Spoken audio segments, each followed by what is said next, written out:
করছি আপনারা সবাই ভালো আছেন, ভালোর দলে আছেন। আর বৃহস্পতিবারের নতুন একটি এপিসোডে আপনাদের সবাইকে স্বাগত জানাচ্ছি। আপনারা সবাই জানেন যে আমরা গত বছরের মাঝামাঝি সময় থেকেই বলতে গেলে ইউটিউবে নতুন স্টোরি নিয়ে এসেছি এবং সেই সাথে বৃহস্পতিবারেও আমরা নতুন স্টোরি দেওয়া শুরু করেছি। আমরা চলে যাব আমাদের আজকের ঘটনায়। আশা করছি প্রথম থেকে শেষ পর্যন্ত আমাদের শুনবেন। 1 মিলিয়ন সাবস্ক্রাইবার আমাদের এখন, এবং আপনারা যদি সঙ্গে থাকেন, যদি সাহস হয়ে পাশে দাঁড়ান, তাহলে আমরা সামনের দিকে নির্দ্বিধায় এগিয়ে যাবার প্রেরণা পাবো। আমাদের চ্যানেলটি অবশ্যই সাবস্ক্রাইব করুন। চলুন সরাসরি চলে যাচ্ছি ঘটনায়। আসসালামু আলাইকুম রাসেল ভাই, আশা করি ভালো আছেন। আমি মেহেদি হাসান, লিখছি দুবাই থেকে। আমি 2011 সাল থেকে ভূত FM শুনে আসছি। এখন কর্মব্যস্ততার কারণে ভূত.com লাইভ এপিসোড না শুনতে পারলেও সময় পেলে আপনার ইউটিউব চ্যানেল থেকে ঘটনা শুনি। আমার অনেক দিনের ইচ্ছে ছিল একটা ঘটনা পাঠাবো ভূত.com-এ। অনেক আগে একটা ঘটনা পাঠিয়েছিলাম, হয়তো ওই ঘটনাটা গ্রহণযোগ্যতা পায়নি, সেই জন্য সিলেক্টেড হয়নি। আবারও আরেকটা ঘটনা পাঠালাম। ঘটনাটা ভালো লাগলে পড়ে শোনানোর অনুরোধ রইল। ঘটনা শুরু করার আগে ঘটনাটি কিভাবে কার কাছ থেকে সংগ্রহ করেছি সেটা বলি। আমি দুবাই আল নাহদা, ওইখানে একটা বিলাসবহুল ভবনের নিরাপত্তা কর্মী বা ওয়াচম্যান হিসেবে দায়িত্বরত আছি। এখানে আমার বেশ কিছু দেশি বিদেশি বন্ধু রয়েছে। তার ভেতরে অন্যতম হচ্ছে চুকস। চুকস একজন আফ্রিকান নাগরিক। ওর বাড়ি গাম্বিয়ার একটা উপকূল অঞ্চলে। সঙ্গত কারণে জায়গার নাম আমি বলছি না। চুকস আমার বয়সী 28 বা 29 বছর হবে। ওর দাদু বাগলার একজন নাম করা কবিরাজ। দাদুর বয়স বর্তমানে 90 বছর হবে। উনি যেহেতু একজন কবিরাজ, সেই জন্য ওনার অনেক অভিজ্ঞতা রয়েছে এসব বিষয়ে। গাম্বিয়াতে এক ধরনের নৃত্যের আয়োজন করা হয়, ওটাকে বলে কুম্প নৃত্য বা কুম্পো নৃত্য। বিভিন্ন খড়খুঁটা দিয়ে ও তালগাছের পাতা দিয়ে বানানো বিশেষ এক কুম্পো ঘন্টার পর ঘন্টা নৃত্য করে থাকে কোনো মানুষ ছাড়া। এই কাজগুলো ওখানকার কবিরাজরা করে থাকেন কালো জাদুর মাধ্যমে। তাছাড়া গ্রামে পাহারা দেওয়ার জন্য ওখানকার কবিরাজরা কাঠের তৈরি পুতুল বানান, এগুলোকে বলে জামবেটু। এই জামবেটুর ভেতরে পিশাচ বন্দি করে সেগুলো দিয়ে গ্রাম পাহারার কাজ করা হয়ে থাকে। আপনারা জানেন যে পুরো আফ্রিকা মহাদেশ জুড়ে ভয়ঙ্কর ভয়ঙ্কর কালো জাদুর চর্চা করা হয়। এই পাগলার দাদু তার কবিরাজি জীবনে অনেক ভয়ঙ্কর সাধনা করেছেন, অনেক বড় বড় জিনের মোকাবেলা করেছেন। তো আজকে আমি পাগলার দাদুর একটা ভয়ঙ্কর অভিজ্ঞতা এখানে শেয়ার করব, যেটা আমি চুকসের কাছ থেকে শুনেছি। তো চলুন ঘটনা শুরু করা যাক।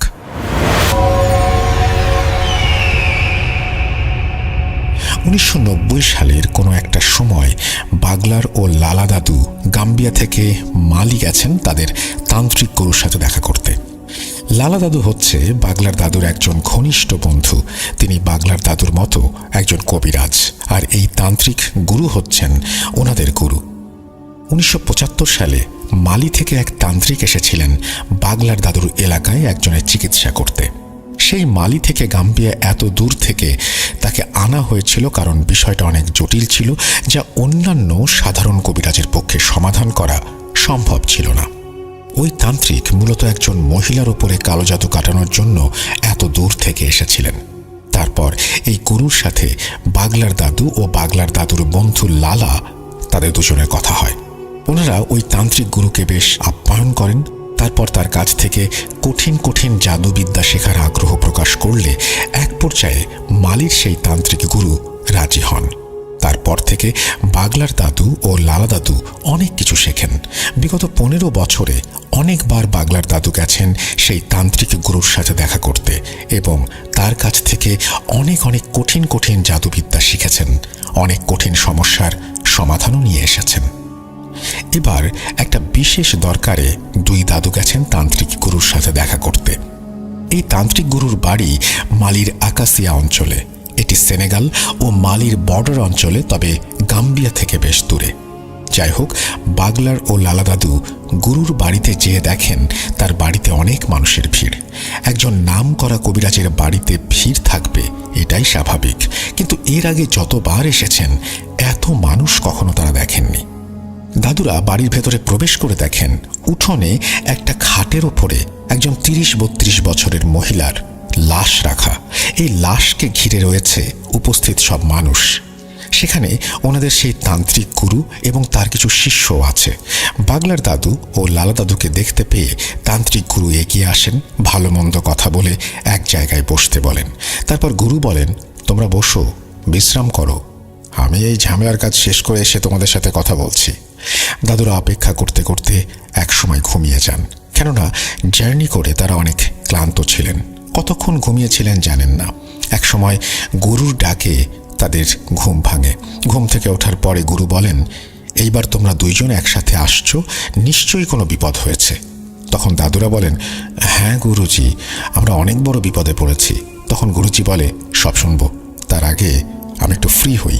আমি নিজেও অনেক বড় বিপদে আছি, আর তোমাদেরকে আমার এখানে 2 দিন থাকতে হবে।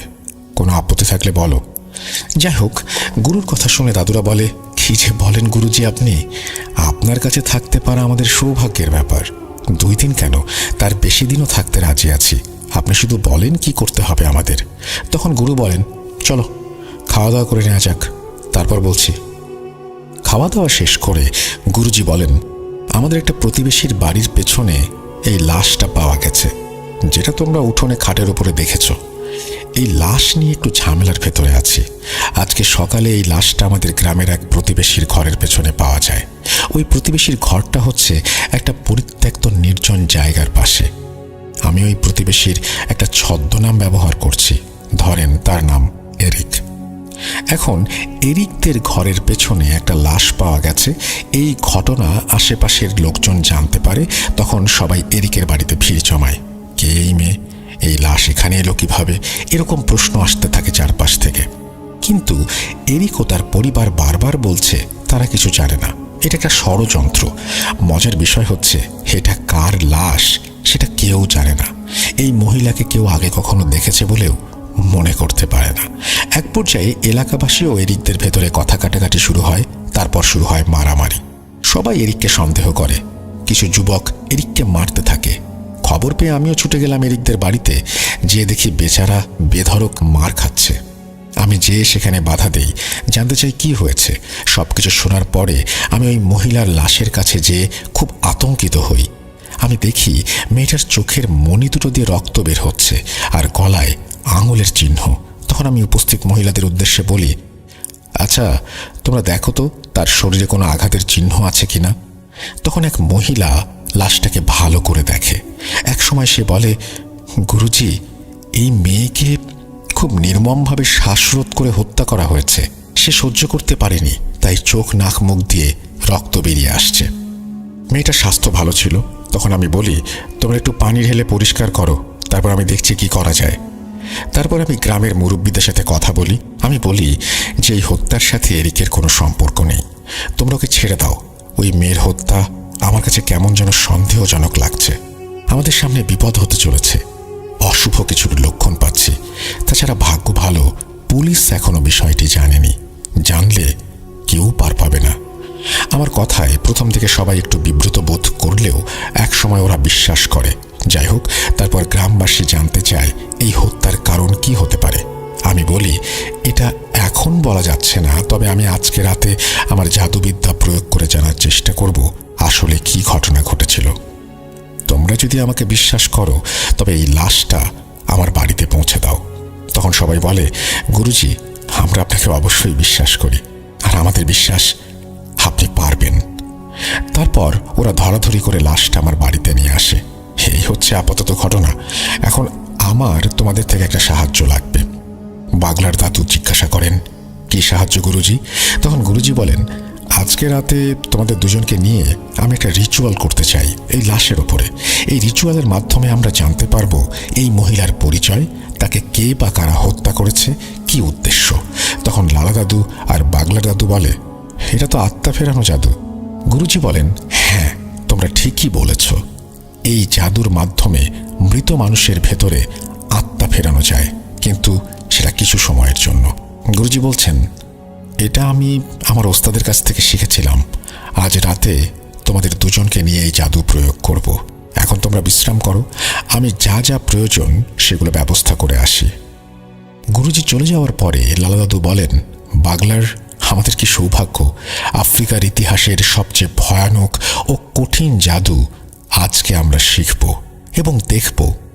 বাগলা দাদু বলেন, হ্যাঁ বন্ধু, আজকে আমাদের নতুন অভিজ্ঞতা হতে যাচ্ছে। দুজনে খুব উৎফুল্ল ছিল। অবশেষে বিকেল পেরিয়ে সন্ধ্যা হয়, সন্ধ্যা পেরিয়ে রাত। গুরুজি বলে, এই লাশটাকে আমার ছোট ঘরে, অর্থাৎ যে ঘরে বসে গুরুজি কবিরাজি করেন, সেই ঘরে নেওয়া হোক। বলে রাখা ভালো, আফ্রিকা মহাদেশে যারা এসব কবিরাজি বিদ্যা চর্চা করেন তাদের সবার আলাদা একটা ঘর থাকে। ঘরটা অনেকটা কুঁড়ে ঘরের মতো করে বানানো হয়। যাই হোক, গুরুজির কথা মতো বাড়ির সব সদস্য মিলে লাশটাকে ধরাধরি করে গুরুজির ছোট ঘরে নেওয়া হয়। তখন গুরুজি কিছু জিনিস নিয়ে সেই ঘরে প্রবেশ করেন। তার ভেতরে ছিল সরু দুটো কাঠ, রশি, কিছু ছোট বাটির মতো মাটির পাত্র, একটা বড় মাটির পাত্র, কিছু ছাগলের চর্বি যেগুলো রোদে শুকিয়ে মমের মতো করা হয়েছিল, একটা লাল কাপড় আর আগুন জ্বালানোর জন্য ছোট ছোট কাঠের টুকরো। গুরুজি প্রথমে লম্বা কাঠ দুটোকে লাশের দুই পাশে রাখেন। তারপর ডান হাত ও ডান পা একটা কাঠের সাথে বেশ শক্ত করে বেঁধে দেন। বাকি কাঠের সাথে বাম পা ও বাম হাত একইভাবে বেঁধে ফেলেন।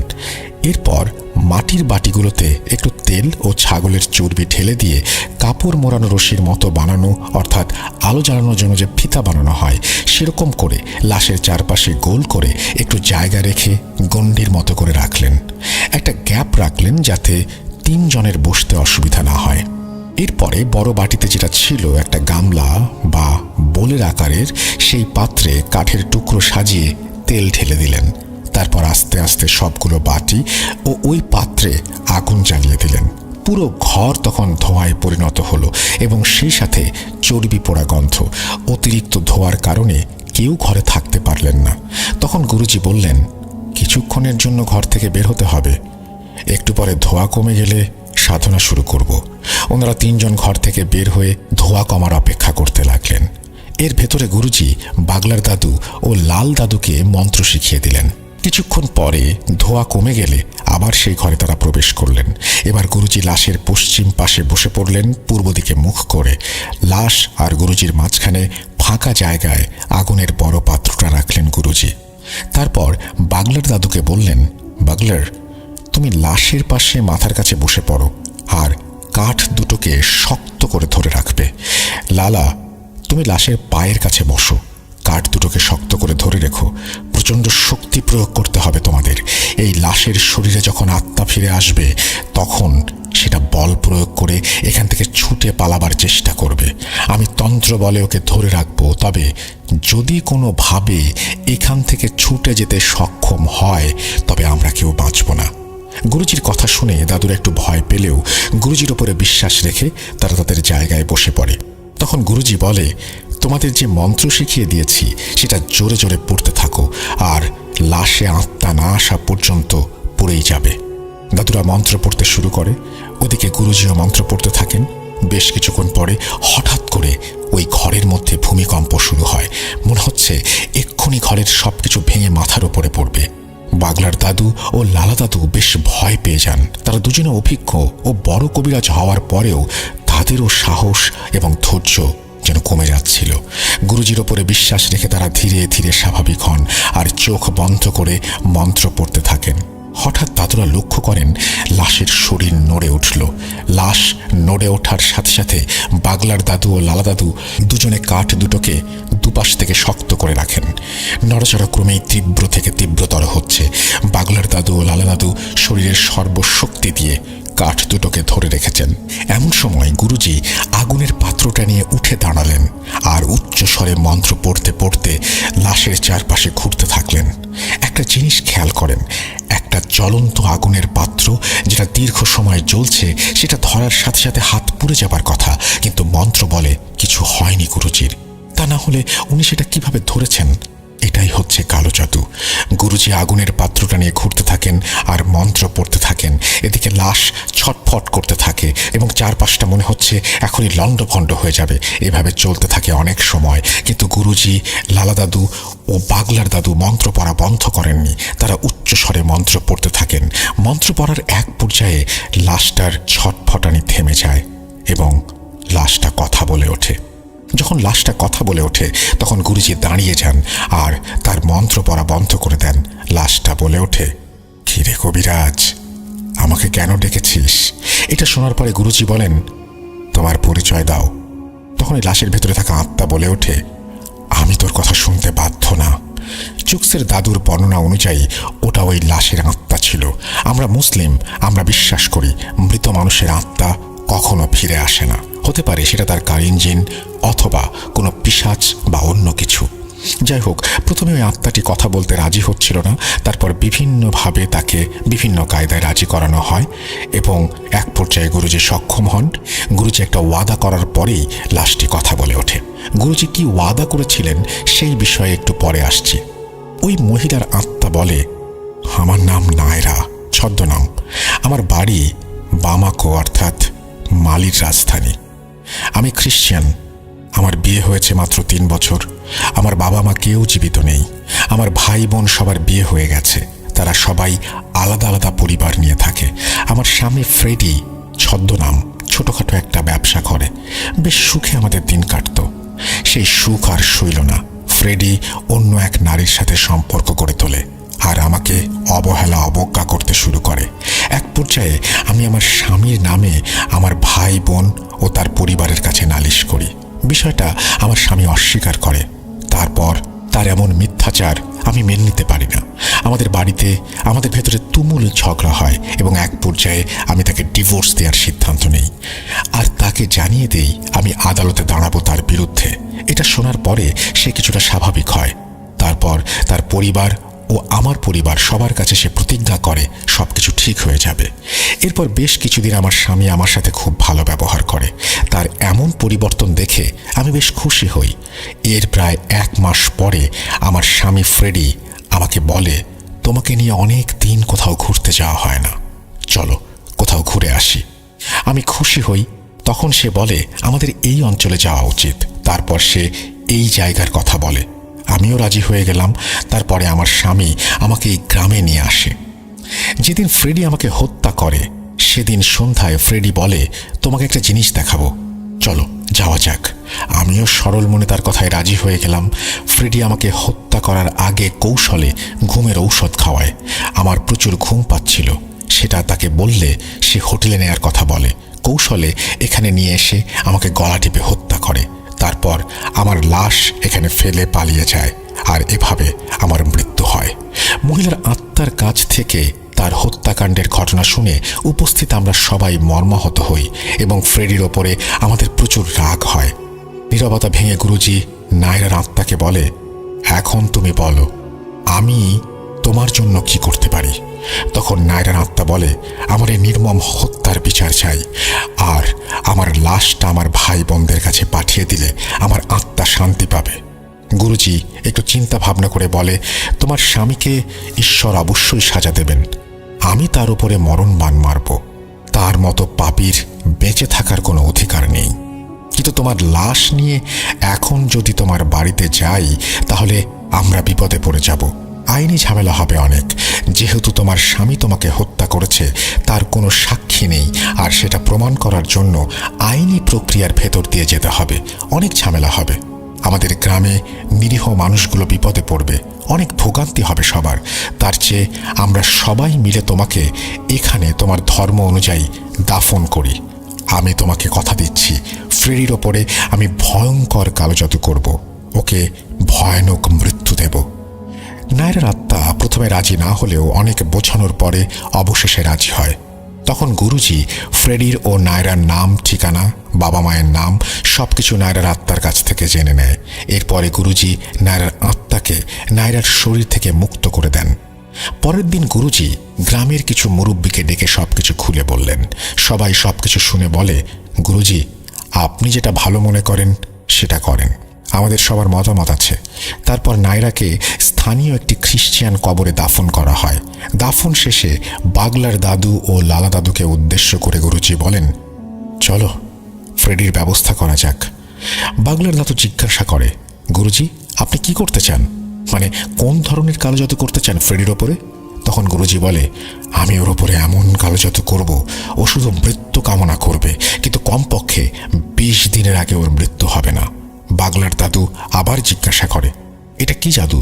তখন গুরুজি বলেন, আমি ওর উপরে এমন মরণ বাণ মারব তাতে ওর প্রচণ্ড মাথা ব্যথা হবে, সেই সাথে চোখও ব্যথা হবে। মাথা ব্যথা, চোখ ব্যথায় ও কিছু খেতে পারবে না, ঘুমোতে পারবে না। দুনিয়ার কোনো ডাক্তার কবিরাজ ওকে ভালো করতে পারবে না। আমি সেই ব্যবস্থা করব। এভাবে ছটফট করতে করতে একদিন ও মারা যাবে। এটা হবে ওর শাস্তি। তারপর গুরুজি ফ্রেডির ওপরে বাণ মারেন। বাণ কিভাবে মারা হয়েছে সেটা চুকস জানতে পারেনি, আর এই ঘটনার মূল বিষয়ও সেটি নয়। এখন ঘটনার মূল পার্ট শুরু করব। এটা বর্ণনা করার আগে একটু বলে রাখি, এমন ঘটনা আমি অন্তত কখনো শুনিনি। এটা আমার জীবনের সম্পূর্ণ ভিন্ন একটা অভিজ্ঞতা, যেমনটা আমি শুনেছি বা জেনেছি। যাই হোক, সব ঝামেলা শেষ করে গুরুজি বাগলার দাদু ও লালা দাদুর উদ্দেশ্যে বলে, তোমরা তো দেখলে কত বড় বিপদের ভেতরে ছিলাম, আর সেই জন্য তোমাদের কাছ থেকে ভালো করে জানতে পারছিলাম না তোমাদের আসার উদ্দেশ্য কি। এখন বলো কি সমস্যা? তখন বাগলার দাদু বলেন, গুরুজি, আমাদের গ্রাম পাহারা দেওয়ার জন্য আমরা যে জানবেটু ব্যবহার করি, বেশ কিছুদিন ধরে সেই জানবেটুগুলো খুঁজে পাচ্ছি না। ওই জানবেটুর ভেতরে থাকা জিনগুলোকে অনেক ডেকেও হাজির করতে পারছি না। আমি আর লালা অনেক চেষ্টা করেছি জানবেটুর পাহারার জিনগুলোকে হাজির করতে, কিন্তু ব্যর্থ হয়েছি। আর আমাদের যে সকল বার্তাবাহক বা মুকবির জিন আছে, ওদের কাছে জিজ্ঞাসা করেছে জানবেটুর সম্পর্কে, কিন্তু ওরা কোনো খবর দিতে পারেনি। ওরা শুধু এতটুকু বলেছে, এই অঞ্চলে শয়তানের ছায়া দেখতে পাচ্ছি। এর বেশি কিছু আর বলতে পারেনি। আপনি নিশ্চয়ই জানেন জানবেটু আসলে কি। জানবেটু হচ্ছে এক ধরনের কাঠের পুতুল, যেটার ভেতরে জিন বন্দি করে আফ্রিকান কবিরাজরা গ্রাম পাহারা দেওয়ার ব্যবস্থা করে, বিশেষ করে আফ্রিকার উপকূলীয় অঞ্চলগুলিতে। যাই হোক, গুরুজি জিজ্ঞাসা করে, তোমাদের জানবেটুগুলো নিখোঁজ কতদিন থেকে? তখন দাদুরা বলে, তা প্রায় 10 দিন হবে। আমাদের অন্যান্য জিনেরা যখন বলল এই গ্রামের শয়তানের ছায়া দেখতে পাচ্ছি, তখন আমরা খুব চিন্তায় পড়ে যাই। আর এই শয়তান কে বা কারা, কেন আমাদের জানবেটুগুলোকে আক্রমণ করলো, আর কি উদ্দেশ্য নিয়ে তারা এখানে এসেছে, এইটা জানার অনেক চেষ্টা করেছি, কিন্তু ব্যর্থ হয়েছি। আমাদের অনুগত যত জিন আছে, কেউ কোনো সঠিক তথ্য দিতে পারেনি। এরা শুধু এতটুকু বলেছে, এই গ্রামে শয়তানি কর্মকাণ্ড করা হচ্ছে, তবে সেটা খুব গোপনে। এই শয়তানগুলো কোনো উদ্দেশ্য নিয়ে এখানে আসছে। আমাদের জিন সেটা বলতে পারেনি। তারা অনেক চেষ্টা করেও কোনো খবর সংগ্রহ করতে পারেনি। জানবেটুগুলো যেহেতু সবসময় এলাকা পাহারা দেওয়ার কাজ করে, তাই ওরা সর্বপ্রথম ওই জানবেটুর ভেতরে থাকা জিনগুলোকে হত্যা করেছে অথবা বন্দি করে নিয়ে গেছে। এর ভেতরে দুটো ঘটনা ঘটে গেছে, যে ঘটনা দুটো নিয়ে পুরো গ্রামের মানুষ আতঙ্কিত। গুরুজি জিজ্ঞেস করলেন, কি সেই ঘটনা? বাগলা দাদু বললেন, জানবেটুগুলো নিখোঁজ হবার 2 দিন পরে আমাদের গ্রামের একটা ছেলে জিয়ান কাজ শেষ করে নদীর পাড় দিয়ে বাড়ি ফিরছিল। এক জায়গায় এসে জিয়ান দেখতে পায় একটু দূরে দুটো অবয়ব দাঁড়িয়ে আছে। এটা দেখে জিয়ান খুব অবাক হয়। জিয়ান আস্তে আস্তে এগোতে থাকে। একটু কাছে আসার পরে জিয়ান বুঝতে পারে ওই অবয়ব দুটো আসলে দুটো মানুষ। তারা কালো কাপড় পরা আর নদীর ভেতরে ঠিক হাঁটু পানিতে দাঁড়িয়ে আছে। আবছা আলোয় জিয়ান লক্ষ্য করে লোক দুটোর হাত দুটোয় দুটো পাত্র দেখা যাচ্ছে। তারা পাত্র দুটো ধরে ওখানে দাঁড়িয়ে আছে। জিয়ান মনে মনে ভাবে, এই লোক দুটো কে, আর তারা এই হাঁটু পানির মধ্যে দাঁড়িয়ে কি করছে? চোর না তো আবার? জিয়ান বুদ্ধি করে নদীর পাড়ে থাকা একটা গাছের আড়ালে লুকিয়ে পড়ে আর উঁকি মেরে দেখতে থাকে আসল ঘটনা কি ঘটেছে। জিয়ান দেখে লোক দুটো অজানা ভাষায় কিছু পড়ল, তারপর পাত্রের ভেতরে থাকা তরল কোনো একটা জিনিস নদীর পানিতে ঢেলে দিল। জিয়ান বুঝতে পারে এরা কোনো সাধারণ মানুষ না, এরা নিশ্চয়ই কোনো কবিরাজ বা তান্ত্রিক। জিয়ান লক্ষ্য করে ওই তরল জাতীয় জিনিস যখনই পানিতে ঢেলেছে, তখনই ওই জায়গার পানি পাক খেতে শুরু করেছে। তখন ওই কবিরাজ দুটো নদী থেকে কিনারায় উঠে ওই গাছের দিকে আসতে থাকে, যেই গাছের পেছনে জিয়ান লুকিয়েছিল। লোক দুটোকে তার দিকে আসতে দেখে জিয়ান প্রচণ্ড ভয় পায়। তখন সে মনে মনে আল্লাহকে ডাকতে শুরু করে। জিয়ান মুসলিম ছিল, সে তার জানা যত দোয়া আছে সব পড়তে থাকে আর মনে মনে আল্লাহকে বলে, হে আল্লাহ, আমার উপরে রহমত করো, লোক দুটোর হাত থেকে আমাকে রক্ষা করো। এক সময় লোক দুটো জিয়ানের অনেকটা কাছে এসে নদীর দিকে মুখ করে দাঁড়িয়ে থাকে। ওদিকে জিয়ান খেয়াল করে নদীর ভেতরে পাক ক্রমেই বেড়ে চলেছে, আর সেই পাকের ভেতর থেকে উঠে আসে বিশাল একটা কচ্ছপ। এত বড় কচ্ছপ জিয়ান আগে কখনো দেখেনি। আকারে সেটা একটা মানুষের থেকে দ্বিগুণ হবে, আর উচ্চতায় মানুষের সমান।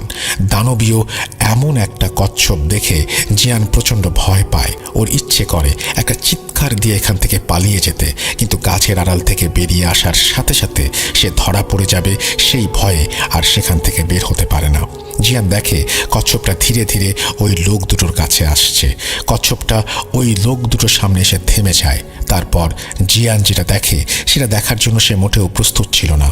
সে দেখে কচ্ছপটার মাথা বেরিয়ে আসলো, কিন্তু সেটা কোনো কচ্ছপের মাথা না, সেটা একটা মানুষের মাথা। এই মাথাটা অনেক ভয়ঙ্কর এবং বিভৎস।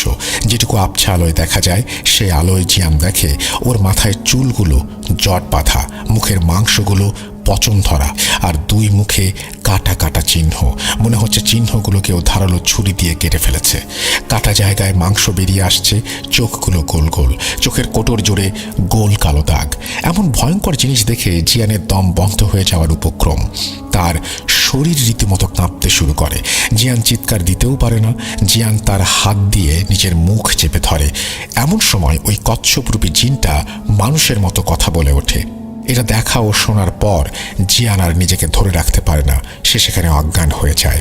পরের দিন সকালে গ্রামের কিছু মানুষ জিয়ানকে অজ্ঞান অবস্থায় ওই গাছের নিচে পায়। আমি আর লালা খবর পেয়ে ছুটে যাই জিয়ানকে দেখতে। গিয়ে দেখি মসজিদের ইমাম সাহেব জিয়ানকে ঝাড়ফুঁক করছে। ইমাম সাহেবের চেষ্টায় জিয়ান সুস্থ হয়ে ওঠে। আমি আর লালা ইমাম সাহেবকে জিজ্ঞাসা করি, হুজুর কি হয়েছে, আপনি কি বুঝলেন? ইমাম সাহেব বলেন, অশুভ কর্মকাণ্ডের ইঙ্গিত পাচ্ছি। যাই হোক, জিয়ান একটু সুস্থ হলে সে পুরো ঘটনা খুলে বলে। তখন আমরা বুঝতে পারি আসলে ঘটনা কি ঘটেছে। ইমাম সাহেব বলেন, জিয়ান, খোদা তোমার সাথে ছিল বলে ওই শয়তানের নজর থেকে তুমি বেঁচে গেছো। তুমি দোয়া দুরূদ পড়েছিলে বলে ওই শয়তানগুলো তোমাকে দেখতে পায়নি। ওরা যদি তোমাকে দেখতে পারতো তবে তোমাকে ওখানে মেরে ফেলতো। আমরা জিয়ানকে জিজ্ঞেস করি, আচ্ছা জিয়ান, তুমি কি ওই লোক দুটোকে চিনতে পেরেছ? জিয়ান বলে, তাদেরকে চিনি না।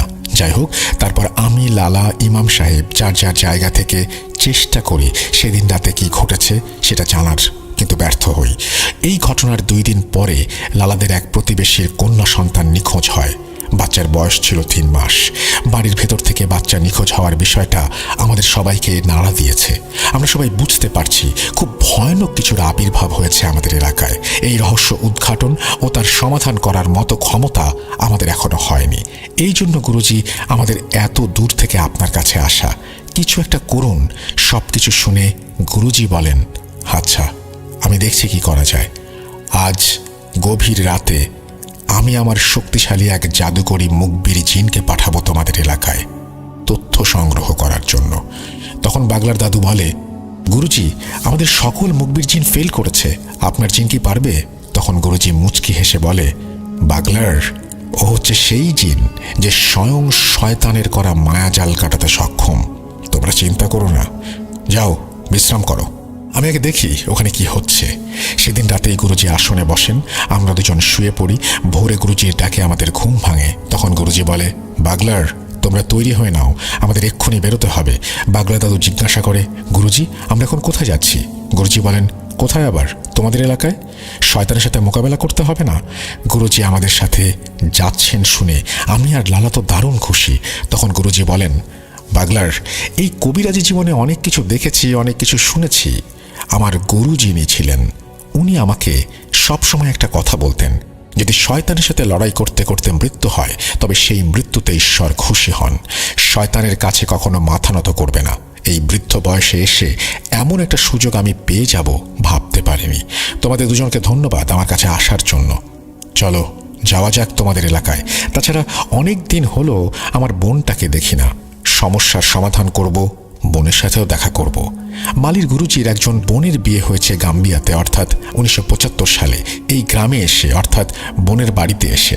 তখন বাগলা দাদু ও লালা দাদু জিজ্ঞাসা করে, গুরুজি আমাদের এলাকায় কি হচ্ছে সেটা তো বলবেন।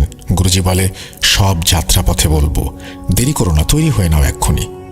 তারপর ওনারা তিনজন মালি থেকে চুক্সদের এলাকা গাম্বিয়ার দিকে রওনা দেন। যাত্রাপথে গুরুজি সবকিছু খুলে বলেন দুই দাদুকে। গুরুজি বলেন, তোমরা ঘুমানোর পরে আমার সবচেয়ে শক্তিশালী মুখবিরি জিনকে তোমাদের এলাকায় পাঠাই। সে সেখানে যায়। কিছুক্ষণ পরে সে ফিরে এসে আমাকে যে তথ্য দেয় সেটা শোনার পরে আমার পিলে চমকে যায়। আমার মুখবির জিন আমাকে বলেছে, গুরুজি, আমি গ্রামের সব জায়গায় খুঁজে কিছু না পেয়ে যখন নদীর পাড়ে যাই তখন আমি 3টা শয়তানের অনুসারী জিনকে দেখতে পাই। ওরা আমাকে দেখার সাথে সাথে আমাকে বিদ্যুতের গতিতে আক্রমণ করে বসে।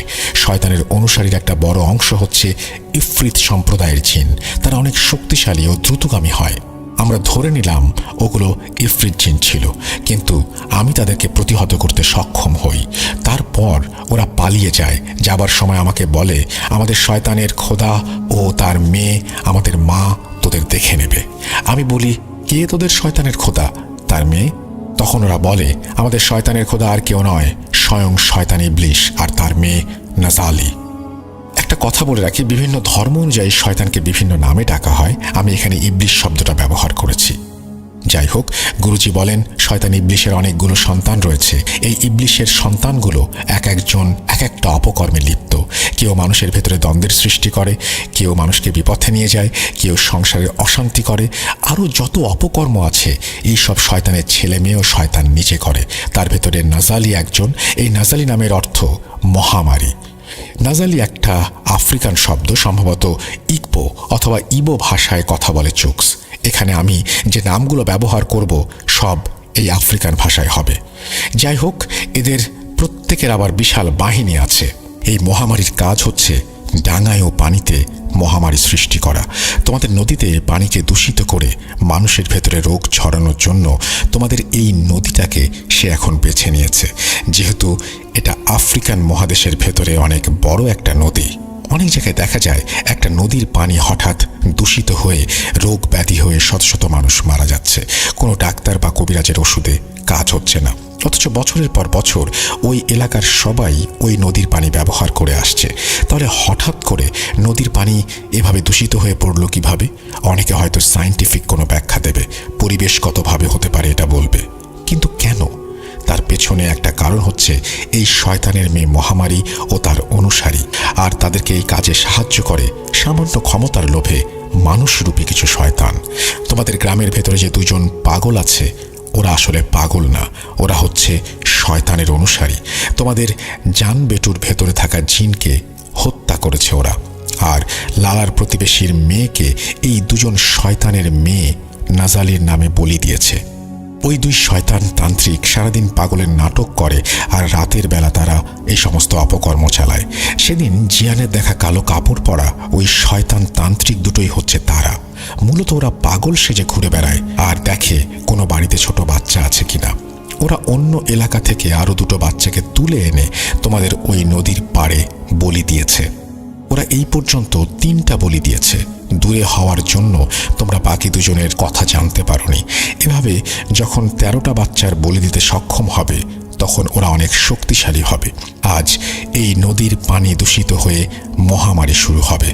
এতে এই গ্রামসহ এই দীর্ঘ নদীর পানি যারা ব্যবহার করে সবার ভেতরে রোগ ছড়াবে আর হাজার হাজার মানুষ মারা যাবে। সেদিন জিয়ানের দেখা সেই কচ্ছপরূপী শয়তানটা হচ্ছে বিমরু। এই বিমরু হচ্ছে নজলির খুব কাছের একটা শক্তিশালী শয়তান জিন। নজলি বিমরুকে নদী দূষণের দায়িত্ব দিয়েছে আর নজলির গোলাম এই বিমরু এই কাজ করে।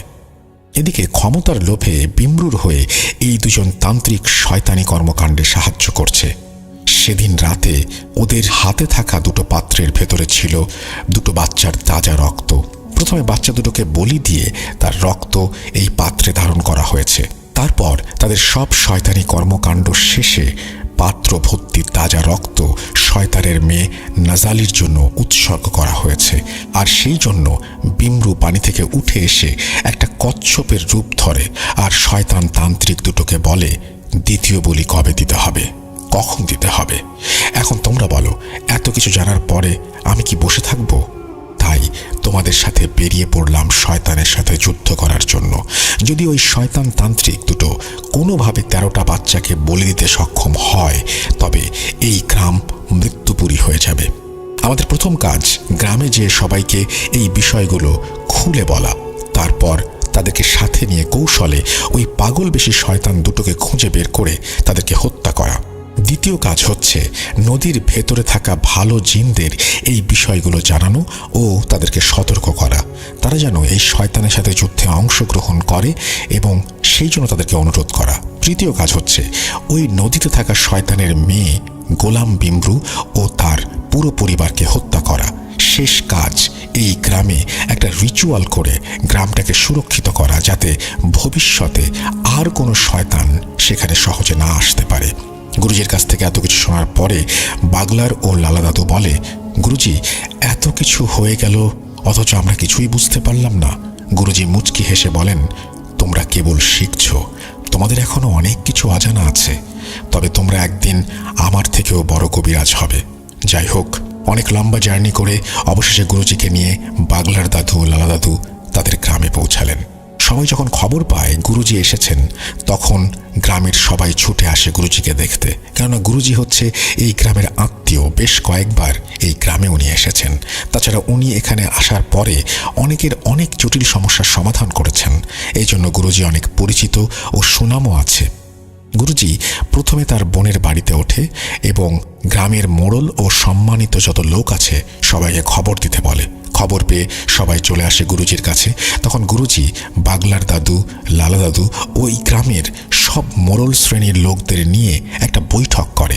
সবাইকে সবকিছু খুলে বলা হয় আর কি কি করতে হবে সেটাও বলে দেয়া হয়।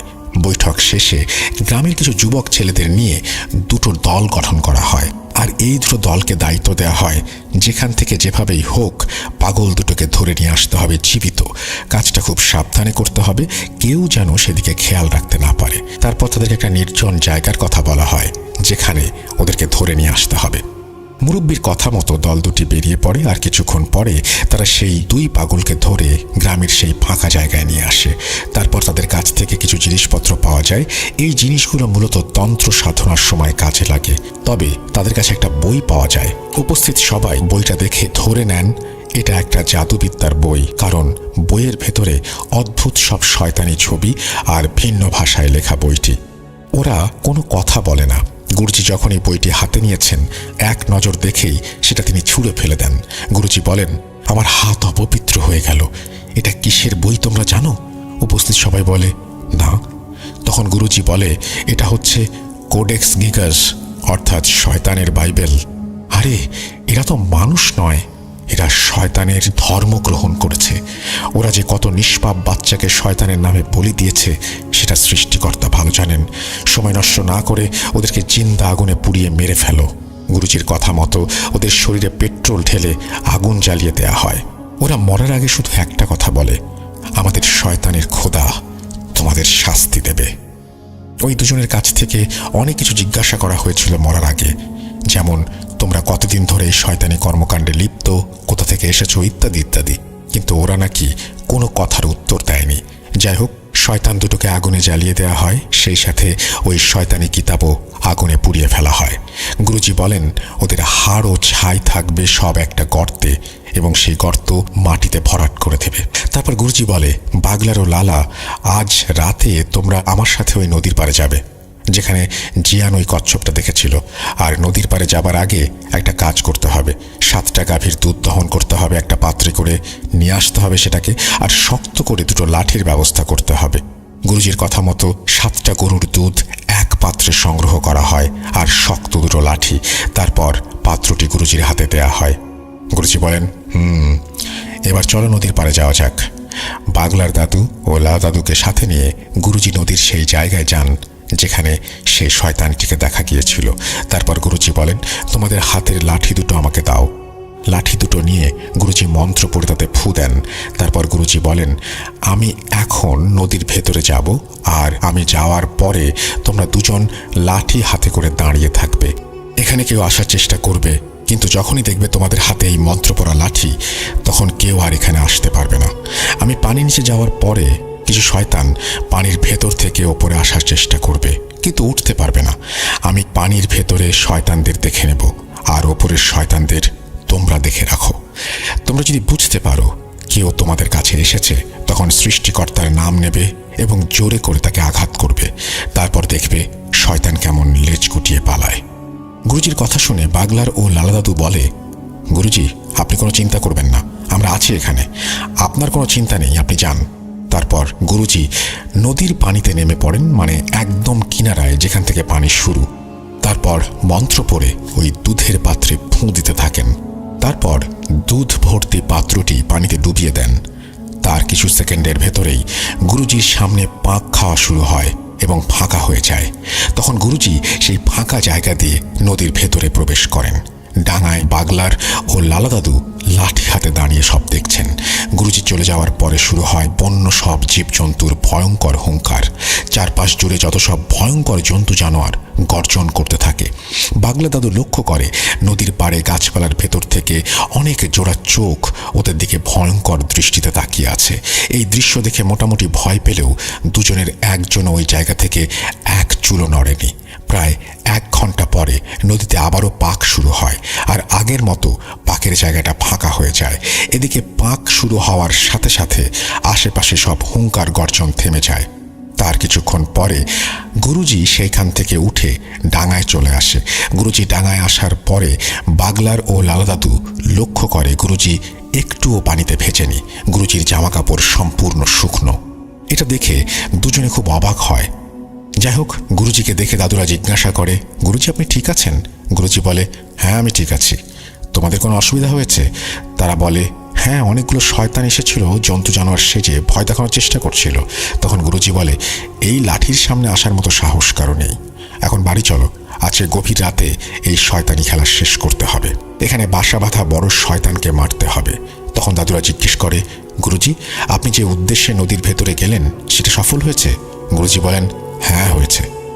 সব সমস্যা সব ঝামেলা শেষ করে পরবর্তীতে গুরুজি বলেছিল নদীর ভেতরে কি হয়েছিল। গুরুজি বলেন, আমি পানির নিচে নামলাম, আমি দেখতে পেলাম একটা রাস্তা চলে গেছে। আমি সেই রাস্তা ধরে হাঁটতে থাকলাম। একটু সামনে যাওয়ার পরে একটা কালো ছায়া আমার পথ আটকে দাঁড়ায়। আমাকে বলে, এই কবিরাজ কোথায় যাচ্ছিস? আমি বলি, সেটা জেনে তোর কি কাজ? আমার পথ ছাড় বলছি। তখন ওই ছায়াটা আমাকে বলে, তোর এত বড় সাহস আমাদের জগতে এসে আমাকে বলিস পথ ছাড়তে? আমি বুঝতে পারি এই শয়তান এত সহজে পথ ছাড়বে না। আমি আমার জামার পকেট থেকে কিছু পাথরের টুকরো বের করি, যেটা আমি আসার সময় বাড়ি থেকে নিয়ে এসেছিলাম। আমি সেই পাথরে মন্ত্র পড়ে ফুঁ দিয়ে ওই ছায়ায় ছুঁড়ে মারলে ও চিৎকার করে সেখান থেকে অদৃশ্য হয়ে যায়। তারপর আমি আবার হাঁটতে থাকি। কিছু দূর যাওয়ার পর দেখি ভয়ঙ্কর একটা কালো সাপ ফনা তুলে আমার পথ আটকে রেখেছে। অনেক বড় একটা সাপ, 3টি মাথা একসাথে ফনা ধরে আছে। আমি সেদিকে দাঁড়াতেই 3 মাথা একসাথে নড়ে ওঠে। 3 জন মানুষ যদি একসাথে একই কথা বলে তাহলে যেমন শোনা যাবে, ঠিক সেই রকমভাবেই 3টি মাথা মানুষের মতো করে কথা বলে ওঠে। ওরা বলে, এই কবিরাজ থাম, তুই এখানে যে উদ্দেশ্যে আসছিস সেটা হবে না, প্রাণে বাঁচতে চাইলে ফেরত যা। তখন আমি একটা পাথর দিয়ে ওই সাপের দিকে ছুঁড়ে মারি, সেটা অদৃশ্য হয়ে যায়। তারপর কিছুক্ষণ হাঁটার পরে একটা বিশাল প্রাসাদ দেখতে পাই। আমি বুঝতে পারি এটাই পানির নিচে থাকা জিন সর্দারের বাড়ি। আমি গেটের কাছে যাওয়ার সাথে সাথে দুজন আমাকে দেখে বলল, গুরুজি আপনি একা এসেছেন? আমরা আপনাকে আনতেই যাচ্ছিলাম, আমাদের সর্দার আপনার জন্য অপেক্ষা করছে। প্রাসাদের ভেতরে ঢুকলাম। ভেতরে যেয়ে দেখি সর্দার সেখানে বসে আছে, তার সাথে অনেকে আছে। আমাকে দেখে সর্দার প্রথমে সালাম জানায়, তারপর তার সাথে ভালো মন্দ কথা হয়। তারপর আমরা কাজের কথা এলাম। সর্দার বলে, গুরুজি আপনার হাড়ি ভর্তি 7টি গরুর দুধের উপহার আমার পছন্দ হয়েছে। আমি কি জানতে পারি আপনি কি জন্য এখানে এসেছেন? তখন আমি সর্দারকে সবকিছু খুলে বলি। সর্দার তার কিছু সংবাদ সংগ্রহকারী গোয়েন্দাকে নিয়োগ করে। তারপর তাদের কাছে জিজ্ঞাসা করে গুরুজি যেটা বলছেন সেটা সত্যি কিনা। ওরা বলে, হ্যাঁ এখানে কিছু শয়তান আছে, কিন্তু কি অপকর্ম করার জন্য এসেছে সেটা এখনো আমরা বুঝতে পারছি না, এই জন্য আপনাকে কোনো তথ্য দিতে পারিনি, আর আমরা নজর রেখেছি ওদের ওপর। তখন ওদেরকে আমি বলি, সর্দার দেখো, তোমাদের জিনদের কোনো দোষ নেই। ওরা এমন মায়াজাল সৃষ্টি করতে পারে যেটা মানুষ তো দূরের কথা, কোনো জিনও ধরতে পারে না।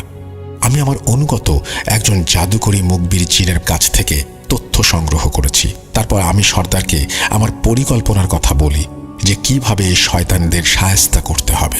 তখন সর্দার বলে, গুরুজি আপনি চিন্তা করবেন না, আপনি শুধু আমাকে ডাকলেই আমি আমার সর্বশক্তি দিয়ে শক্তিশালী সেনাবাহিনী সহ যুদ্ধ চালানোর জন্য হাজির হয়ে যাব।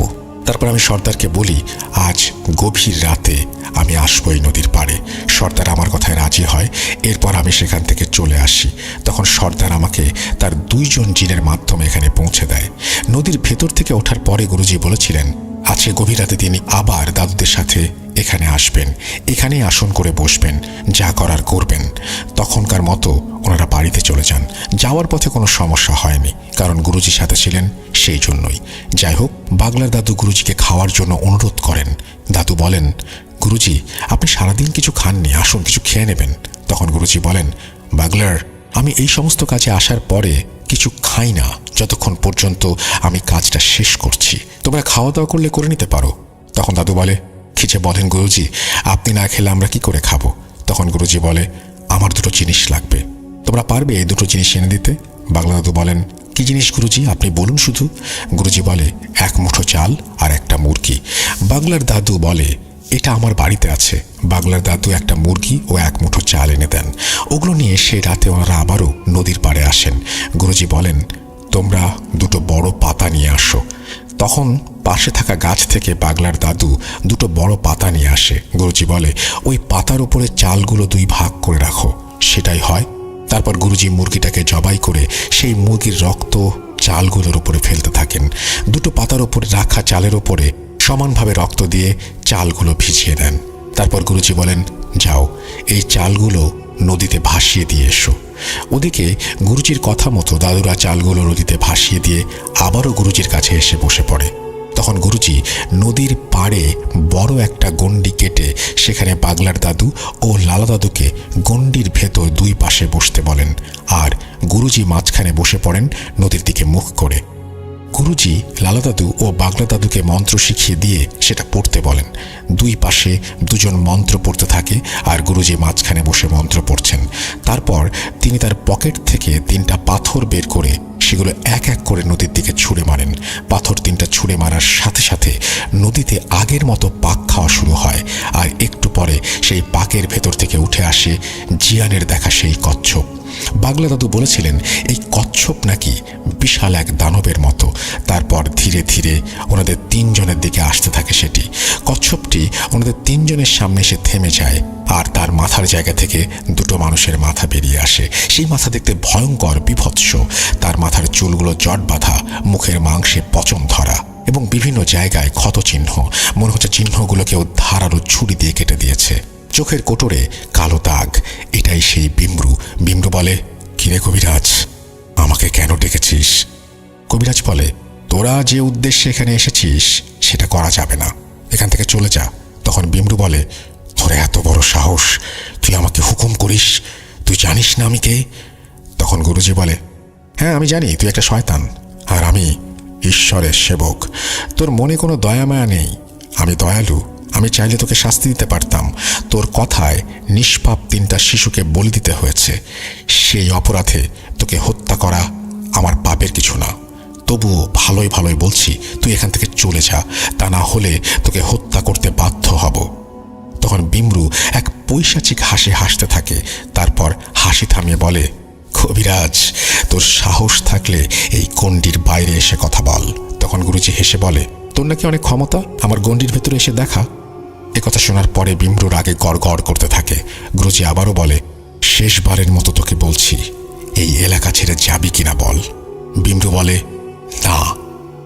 তখন গুরুজি বলে, দাগুরা, শয়তানটাকে মেরে ফেল। এই কথা বলার সাথে সাথে পাশের জঙ্গল থেকে এক লাফে কিছু একটা সবার সামনে চলে আসে। বাগলার দাদু দেখে বিশাল একটা সিংহ, যার অর্ধেক মানুষের মতো। অন্ধকারে সেটা হাতির থেকেও বড়। হাত পা সব আছে, শরীর আছে মাথা সিংহের মতো। চোখের সামনে দানবী এক সিংহ দেখে দাদু বেশ ভয় পেয়ে যায়। ততক্ষণে বিমরু তার কচ্ছপের খোলস থেকে হাত পা বের করে মানুষের মতো উঠে দাঁড়ায়। শুরু হয় দুজনের মধ্যে তুমুল যুদ্ধ। এবার গুরুজি ওপরের দিকে চেয়ে মন্ত্র পড়তে থাকে, আর ওর দিকে যুদ্ধ চলছে। এমন সময় আমরা দেখি নদীর পানিতে উথাল পাথাল অবস্থা। মনে হচ্ছে ভেতরে ঝড় বয়ে যাচ্ছে। নদী ও নদীর 2 পারের জায়গায় একটা নারকীয় অবস্থা সৃষ্টি হয়। দাগুরা এবং বিমরুর লড়াই তখনও চলছে। দাদু বলছে, ভয়ে আমাদের দম যাবার অবস্থা। এতদিনে আমরা কবিরাজি জীবনে এমন ভয়ঙ্কর যুদ্ধ দেখিনি। আমরা দুজন ভয়ে জড়সড় হয়ে গণ্ডির ভেতরে বসে থাকলাম, চোখ বুজে, আর ঈশ্বরকে ডাকতে থাকলাম। দুজনের ভেতরে সমানে যুদ্ধ চলছে। হঠাৎ কোথা থেকে একই রকমের আরও একটা সিংহ হাজির হয় আর ঝাঁপিয়ে পড়ে বিমরুর ওপরে। এবার ওরা দুজনে বিমরুকে ভালো মতো ধরে ফেলে। তারপর ওরা প্রথমে বিমরুর শরীর থেকে মাথা আলাদা করে, এরপর পুরো শরীর টেনে ছিঁড়ে টুকরো টুকরো করে ফেলে। বিমরু শেষ। তারপর ওই সিংহ দুটো এক লাফে নদীর ভেতরে চলে যায়। ওরা নদীর ভিতরে যাওয়ার সাথে সাথে নদীর পানি আরো ভয়ঙ্করভাবে অশান্ত হয়ে পড়ে। এদিকে গুরুজি মন্ত্র পড়ে যাচ্ছে। যুদ্ধ চলে প্রায় ঘন্টার মতো। তারপর সব স্বাভাবিক। এদিকে গুরুজি বেহুশ হয়ে মাটিতে পড়ে যায়। গুরুজি মাটিতে পড়ে যাওয়ার পরে আমরা বেশ আতঙ্কিত হয়ে গুরুজিকে ধরে ফেলি। আমরা ভীষণ ঘাবড়ে যাই, কারণ গুরুজির বয়স হয়েছে, উনি মারা গেলেন না তো। এই ভেবে আমাদের বুক কেঁপে ওঠে। আমরা বুঝতে পারি গুরুজি মারা যাননি, উনি বেহুশ হয়েছেন। এমন সময় এক লাফে নদীর ভেতর থেকে সিংহরূপী দাগুরা ও তার সঙ্গী ডাঙায় অর্থাৎ আমাদের সামনে এসে দাঁড়ায়। আমরা ভীষণ ভয় পেয়ে যাই। এরকম দানবীয় জিন এত কাছে। আমরা লক্ষ্য করি ওদের দুজনের হাতে অনেকগুলো মরা গুই সাপ। তখন ওদের ভেতর থেকে একজন বলে, সব শয়তানগুলোকে হত্যা করা হয়েছে, এখন গুরুজিকে নিয়ে তোমরা বাড়ি চলে যাও। ভোরের আলো ফোটার সাথে সাথে গুরুজির জ্ঞান ফিরে আসবে, ভয়ের কিছু নেই। এই বলে ওরা ওখান থেকে অদৃশ্য হয়ে যায়। আমরা গুরুজিকে ধরাধরি করে বাড়ি নিয়ে আসি, ভোরের জন্য অপেক্ষা করি। অবশেষে ভোরের আলো ফুটতেই গুরুজির জ্ঞান ফিরে আসে। সব কিছু স্বাভাবিক হলে গুরুজি গোসল করেন। তারপর আমরা সবাই গোসল করে একসাথে খাওয়া দাওয়া করি। পরবর্তীতে জানতে চাই গুরুজির কাছে গুরুজি কেন অজ্ঞান হয়ে পড়লেন। গুরুজি এক ভয়ঙ্কর তথ্য দেন, যেটা শুনে আমরা ভীষণ ভয় পেয়ে যাই এবং অবাক হই। আসলে সেই রাতে কি হয়েছিল যেটা দাদুর এখনো অজানা রয়ে গেছে। এখন বলছি সেই ঘটনা, তবে তার আগে চলে যাই সেই রাতে, যে রাতে গুরুজি তার সংবাদ সংগ্রহকারী জিনকে পাঠালেন এখানে কি কি হচ্ছে সেটা দেখার জন্য। সেরাতে গুরুজি ওনার সংবাদ সংগ্রহকারী জিনের সাথে কথা বলার পরে তার শক্তিশালী জিন বন্ধু দাগুরাকে ডাকেন। দাগুরা শব্দের অর্থ সিংহ পুরুষ। এই দাগুরা জিনদের ভেতরে যত জাতের জিন আছে তার ভেতরে সবচেয়ে শক্তিশালী। শুধু তাই নয়, দাগুরা হচ্ছে জিনদের সর্দারদের সর্দার, অর্থাৎ জিনদের ভেতরে অনেক জাতি আছে আর প্রত্যেক জাতি ও গোত্রের একজন সর্দার থাকে, আর এই সব সর্দারদের সর্দার হচ্ছে দাগুরা। দাগুরা এত শক্তিশালী যে সে একা লক্ষ লক্ষ জিনের সাথে লড়াই করতে পারে। তার রয়েছে বিশাল এক জিন সেনাবাহিনী, আর এই দাগুরা জিন খুবই ধার্মিক ও ন্যায়পরায়ণ। সে নিজেকে সবসময় অন্যায় থেকে দূরে রাখার চেষ্টা করে, আর অন্যায়ের বিরুদ্ধে প্রতিবাদ করাই তার কাজ। সে কয়েক হাজার বার শয়তানের সাথে যুদ্ধ করেছে। প্রশ্ন উঠতে পারে, শয়তান তো অমর, শয়তানের মৃত্যু নেই, তবে একজন জিন হয়ে শয়তানের সাথে কিভাবে যুদ্ধ করে? হ্যাঁ, শয়তানের মৃত্যু নেই, তবে শয়তান কখনো সরাসরি মানে প্র্যাকটিক্যালি কোনো কিছু করতে পারে না। এই যেমন মানুষ বলি দেয়া, হত্যা করা, মহামারী ছড়ানো ইত্যাদি ইত্যাদি। শয়তান যেটা করতে পারে সে পরামর্শ দিতে পারে এবং মানুষ এবং জিনকে ধোঁকা দিতে পারে। শয়তান এই ধরনের কর্মকাণ্ডগুলো পরিচালনা করে মাত্র, সেগুলো মানুষের দ্বারাই কার্যকরী হয়। এই বিমরু হচ্ছে অনেক শক্তিশালী, ধূর্ত, চালাক ও নিষ্ঠুর শ্রেণীর ইফরিত জিন। সে প্রায় 2000 বছর ধরে শয়তানের সান্নিধ্যে থেকে বিভিন্ন সময়ে বিভিন্ন অপকর্মে লিপ্ত ছিল। সে সমুদ্রের তলদেশ থেকে তার শয়তানে আখড়া গেড়ে বসে, আর বহুদিন ধরে এই সমুদ্র পথে চলার সময় অনেক জাহাজ সে ডুবিয়ে দিয়েছে আর জাহাজে থাকা নাবিকদের হত্যা করেছে। এভাবে সে হাজার হাজার মানুষের প্রাণ নিয়েছে। আপনারা হয়তো দ্য ডেভিল সির নাম শুনেছেন। এই যে ডেভিল সি, যেখানে রহস্যজনকভাবে জাহাজ হারিয়ে যায়, পানিতে ডুবে যায়, আরও অনেক কিছু আছে যেগুলো বর্ণনা করে ঘটনাকে আর বড় করতে চাই না। তবে এই বিমরু চরিত্র ও পূর্বের কার্যকলাপের সাথে ডেভিল সির কোনো যোগসূত্র থাকতে পারে। যাই হোক, এই নদীতে আসার আগে শয়তানের মেয়ে নাজালির সাথে তার সাক্ষাৎ হয়। নাজালি তার কাজে সন্তুষ্ট হয়ে তাকে একটা দায়িত্ব দেয়। তখন নাজালি বিমরুকে বলে, যাও, মানুষের ভেতরে মহামারী ছড়িয়ে দাও, হাজার হাজার নিষ্পাপ লোকের প্রাণ নিয়ে নাও।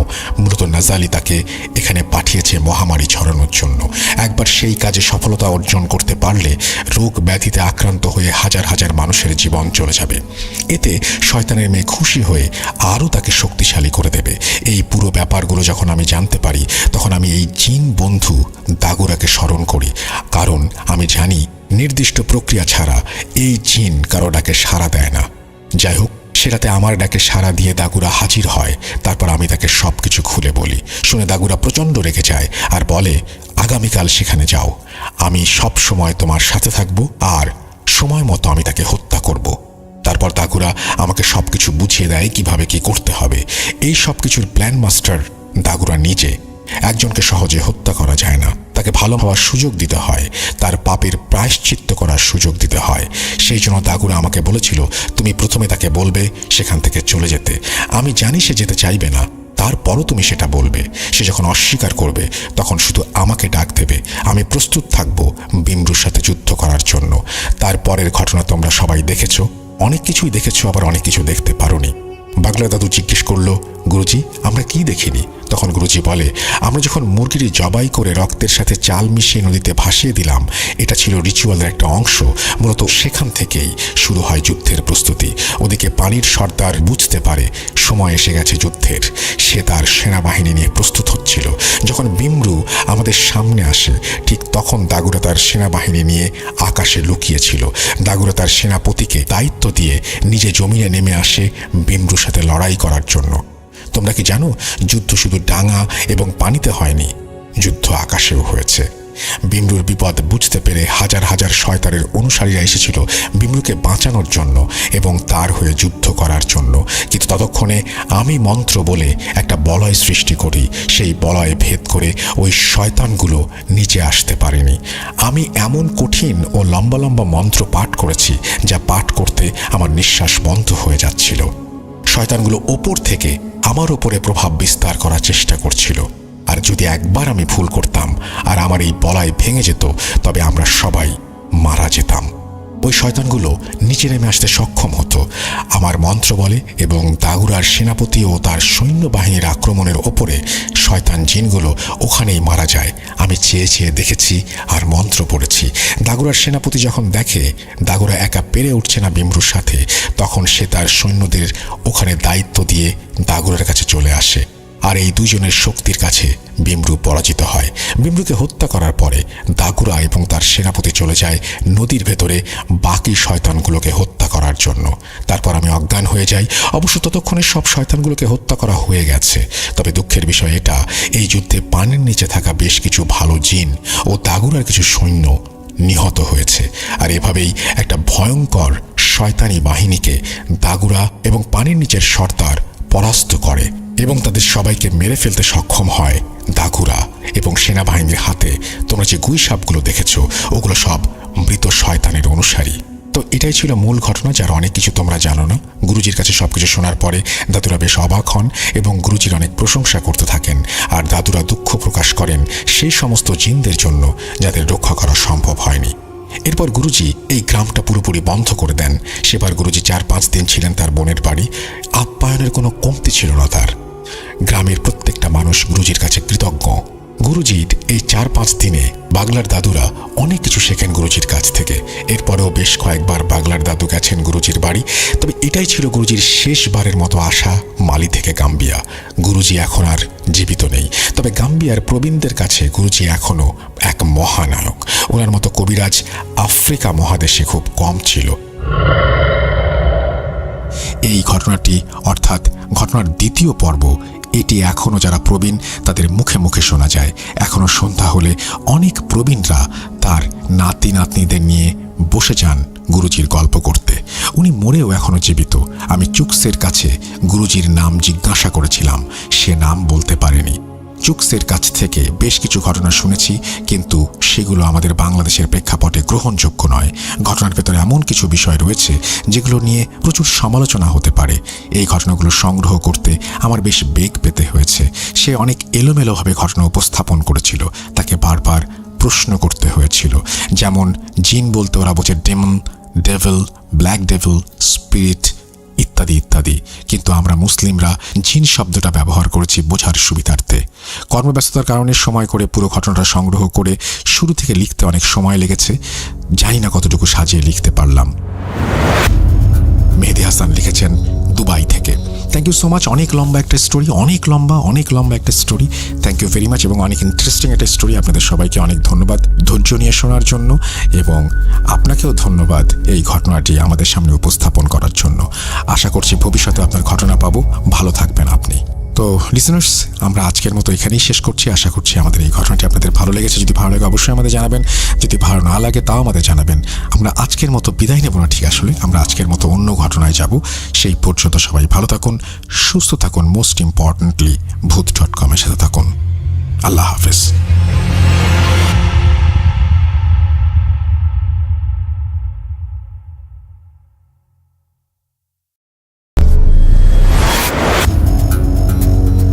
যেভাবে লেখা আছে আমি সেভাবেই পড়ছি। লিখছেন, আমার নাম মীর রাজু। আমি চাই ঘটনাটি পড়ে শোনান। তিনি তার মোবাইল নাম্বারও শেয়ার করেছেন। তারপরে তিনি লিখছেন, প্রিয় রাসেল ভাই, আশা করি আপনি ভালো আছেন, কারণ আপনি ভালোর দলে। আমি মীর রাজু। আমার বাড়ি ফেনী জেলার সোনাগাজী উপজেলায়। ব্যস্ততার কারণে স্টুডিওতে এসে আমার পক্ষে ঘটনা বলা সম্ভব না, তাই পড়ে শোনালে খুশি হব। ঘটনা শুরু করার আগে বলে রাখা ভালো, আমি এর আগে আমার সাথে ঘটে যাওয়া একটা ঘটনা প্রথম ভূত.com-এ শেয়ার করেছিলাম, কিন্তু আমার ঘটনাটি সিলেক্টেড হয়নি। ভেবেছি আর কখনো ঘটনা পাঠাবো না। কিন্তু গত কয়েকদিন আগে আমার এলাকার এক বড় ভাইয়ের কাছ থেকে তার সাথে ঘটে যাওয়া তার জীবনের একটি ভয়ঙ্কর ঘটনা শুনি। ঘটনাটি শ্রোতাদের কাছে কতটা ভয়ঙ্কর হবে জানি না, তবে আমার কাছে বেশ রহস্যময় মনে হয়েছে। তাই অভিমান ভুলে আবারও একবার ঘটনা শেয়ার করতে যাচ্ছি। সরাসরি ঘটনায় চলে যাই। আমার এলাকার ভাইটির নাম রিয়াদ। তিনি পেশায় একজন অ্যাম্বুলেন্স চালক। তিনি দীর্ঘ 5 বছর অ্যাম্বুলেন্স চালান। এ জীবনে তার সাথে ছোট বড় অনেক ভৌতিক ঘটনা ঘটেছে, কিন্তু এই ঘটনাটি বেশ ভয়ের। ঘটনা বোঝার স্বার্থে রিয়াদ ভাইয়ের মতো করে বলছেন রিয়াদ ভাই।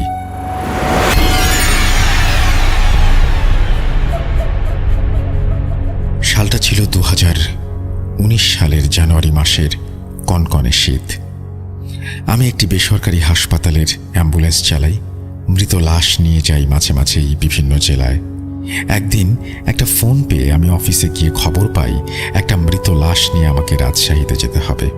আমি লাশটাকে দেখলাম, খুব বাজেভাবে অ্যাক্সিডেন্ট হয়েছে। লাশ একটা মেয়ের, সুন্দর, মনে হয় কলেজ কিংবা বিশ্ববিদ্যালয়ে পড়তো। মাথার এক পাশ থ্যাঁতলানো, চুলগুলো এলোমেলো, দেহের বিভিন্ন স্থান থেকে রক্ত ঝরছে। মেয়েটি হোস্টেলে থাকায় এখানে তার কোনো গার্ডিয়ান নেই। তার কয়েকজন শিক্ষক এবং সহপাঠীরা মিলে লাশটাকে অ্যাম্বুলেন্সে তুলে দেয়। লাশটা নিয়ে আমায় একাই যেতে হবে। আমি মাঝে মাঝে এমন লাশ নিয়ে প্রায় অনেক জেলাতে যাই, কিন্তু আমার হেল্পার রকিকে সাথে নিতে হয়। সন্ধ্যা হয়, ঠিক ওই সময় রকিকে সাথে নিয়ে রওনা দিলাম। একটানা 4-5 ঘন্টা গাড়ি চালিয়ে একটা স্থানে এসে কিছু খাওয়ার জন্য গাড়ি থামালাম। তারপর খেয়ে দিয়ে আবারও রওনা দিলাম। কয়েক কিলোমিটার যাওয়ার পর হঠাৎ একটা চাকা বাস্ট হয়ে যায়। গাড়ি থেকে নেমে দেখলাম চাকা বাস্ট হয়ে গেছে। এক্সট্রা চাকার জন্য গাড়িতে খোঁজ করে দেখি ভুল করে এক্সট্রা চাকা নেওয়া হয়নি। সাথে থাকা আমার হেল্পার রকি বলে, ভাই, চাকা যেহেতু নাই, আমরা যেখানে খাওয়া দাওয়া করছিলাম ওইখানেই দেখি চাকা সারাতে পারি কিনা। এই কথা বলে আমার কাছ থেকে কিছু টাকা আর নষ্ট চাকাটা নিয়ে রওনা দিল সে। গাড়িটা রাস্তায় একপাশে সাইড করা ছিল। কতক্ষণ লাগতে পারে এই চিন্তা করতে করতে গাড়িতে গিয়ে বসলাম। গাড়িটা হাইড্রোলিক জগ দিয়ে স্ট্যান্ড করা ছিল, তাই এইটাও চিন্তা করছিলাম একা একা এইভাবে থামানো একটা গাড়ি নিয়ে কতক্ষণ অপেক্ষা করব। এমনিতেই জায়গাটা নীরব। একটু পরপর 1-2টা ডিস্ট্রিক্ট বাস সাঁই সাঁই করে চলে যাচ্ছে। পাশে কোনো মানুষজনের চিহ্ন নেই। রাত প্রায় 10টা। কি আসবে হাইওয়েতে? আমি একটা সিগারেট ধরিয়ে একটু পরপর একটা করে টান দিচ্ছি আর চাকা আসার ব্যাপারটা নিয়ে চিন্তা করছি। লুকিং গ্লাসে রকি আসার পথে তাকিয়েছিলাম। হঠাৎ ভেতরে থাকা লুকিং গ্লাসে চোখ আটকে গেল। চোখটা সরিয়ে পেছনে তাকাতে দেখলাম না, কিছুই না, সব ঠিক আছে। আবার যখন সিগারেটে টান দিয়ে লুকিং গ্লাসের দিকে তাকালাম তখন ভয়ে স্থির হয়ে গেলাম। আমি দেখলাম মেয়েটার লাশটা উঠে বসে আছে। এবার আমি ঘাড় ঘোরাতে সাহস করলাম না। আমার মনে হচ্ছিল দাঁতে দাঁত লেগে আসবে। হঠাৎ পেছন থেকে মেয়েটা বলে উঠল, ভাইয়া আমি পানি খাবো, পিপাসায় গলাটা ফেটে যাচ্ছে। আমি অনিচ্ছা সত্ত্বেও পেছনে তাকিয়ে দেখি মেয়েটা সত্যি শোয়া থেকে উঠে বসেছে, আর শরীরের দাগগুলো নেই। থ্যাকলানোর দিকটা বোঝা যাচ্ছে না, মনে হচ্ছে সে অজ্ঞান হয়েছিল, এখনই জ্ঞান ফিরেছে। মেয়েটা আবারও বলতে লাগলো, ভাইয়া আমার খুব পানির পিপাসা লেগেছে, আমাকে একটু পানি দেন। কেন জানি মুহূর্তের মধ্যে আমার ভেতর থেকে সব ভয় কেটে গেছে। মেয়েটাকে দেখতে স্বাভাবিক লাগায় আমি একটা পানির বোতল এগিয়ে দিলাম। পানিটা পেয়ে সে এক নিঃশ্বাসে শেষ করে কেমন একটা স্বস্তির নিঃশ্বাস ফেলল। আমি মুহূর্তে ভাবছি, আহা জীবন, কি দারুণ আমাদের চিকিৎসা ব্যবস্থা। একটা অজ্ঞান হওয়া জীবিত মেয়েকে লাশ বানিয়ে অ্যাম্বুলেন্সে উঠিয়ে দিয়েছে। এগুলো ভাবতে না ভাবতেই মেয়েটা আমার দিকে মুখ করে বলতে লাগলো, জানো ভাইয়া, এই পানির জন্য আমার বুকটা ফেটে যাচ্ছিল। আমার ভার্সিটি বন্ধ হয়ে যাওয়ায় বাড়িতে যাওয়ার জন্য তৈরি হয়ে বাস স্ট্যান্ডে আসি। আমি রিক্সা থেকে নেমে ভাড়া দিলাম। যখন একটু সামনে এগোলাম খেয়াল করতে পারিনি কখন একটা দ্রুতগামী বাস আমার সামনে এসে পড়েছে। চোখের পলকে বাসটার আঘাত খেয়ে সামনে পড়ে যাই, আর বাসটা ব্রেক করতে না পেরে আমার মাথার ঠিক বাম সাইড দিয়ে চলে যায়। যাওয়ার সময় আমার সমস্ত শরীরটাকে কয়েকবার রাস্তায় পিষ্ট করে যায়। অ্যাক্সিডেন্টের বেশ কিছুক্ষণ পর পর্যন্ত জীবিত ছিলাম।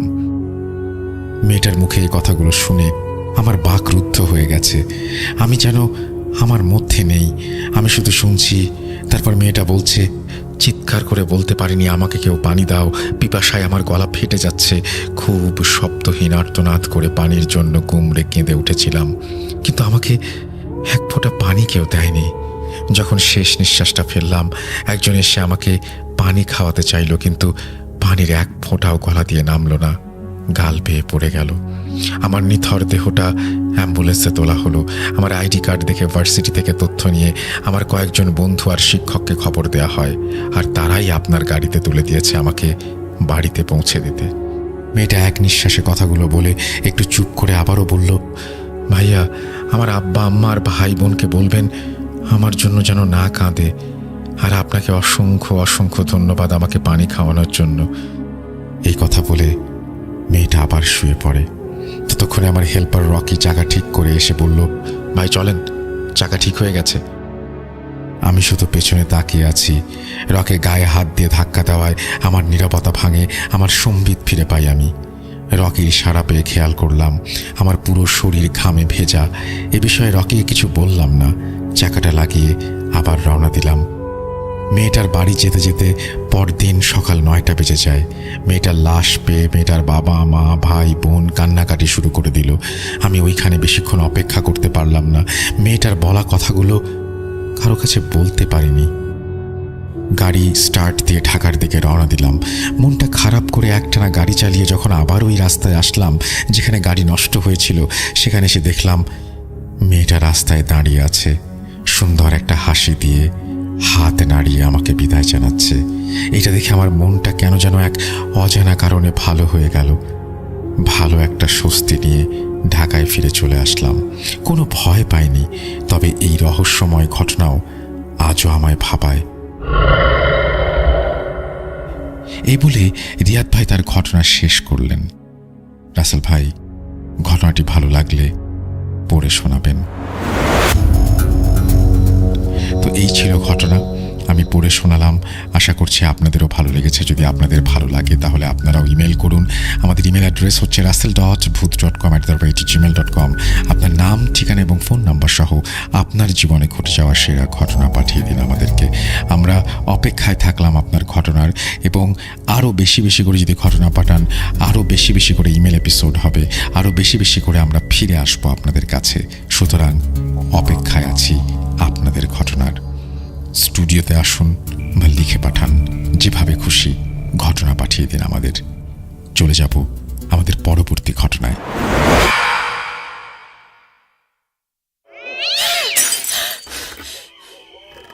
আজ আবার শুনতে পাচ্ছেন শব্দটা?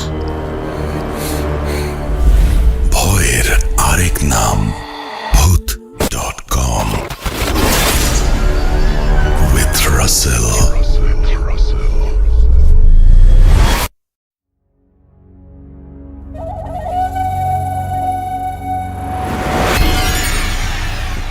ঈদ মুবারক আপনাদের সবাইকে।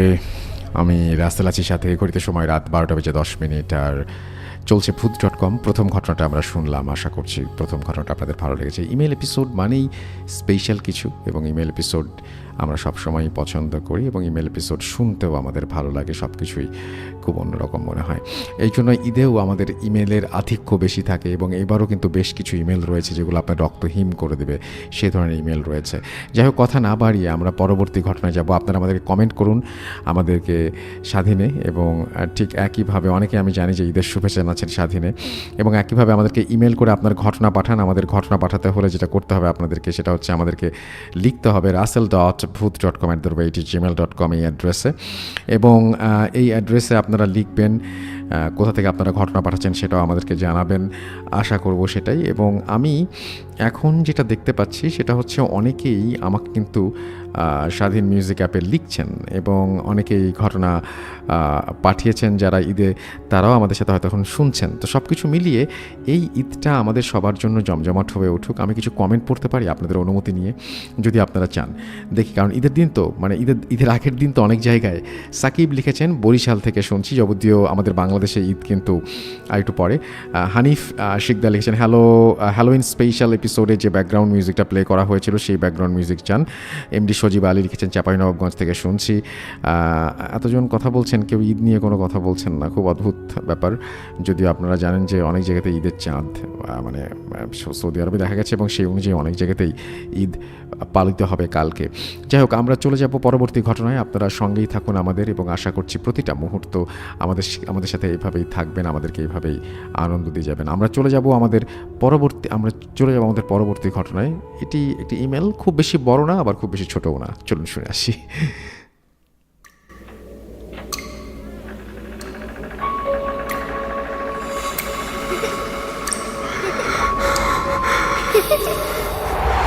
লুকোচুরি খেলবে? লুকোচুরি তুমি লুকাও, আমি ঠিকই তোমাকে খুঁজে পাবো।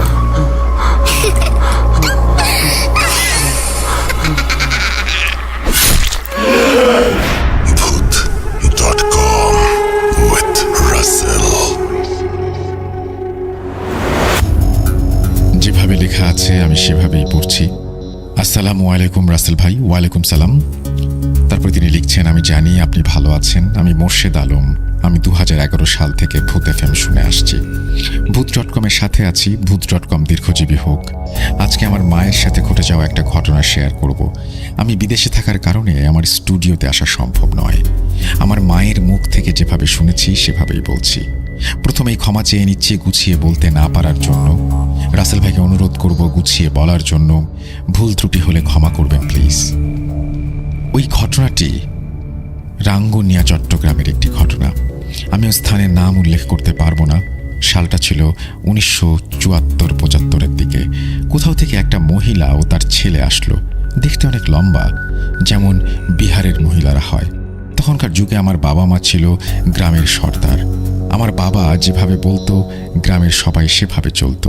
ওই মহিলা এসে একটি আশ্রয় খুঁজছিল। সবাই আমার বাবার কাছে যেতে বলল। তখনকার মানুষ একটু সহজ সরল টাইপের হতো।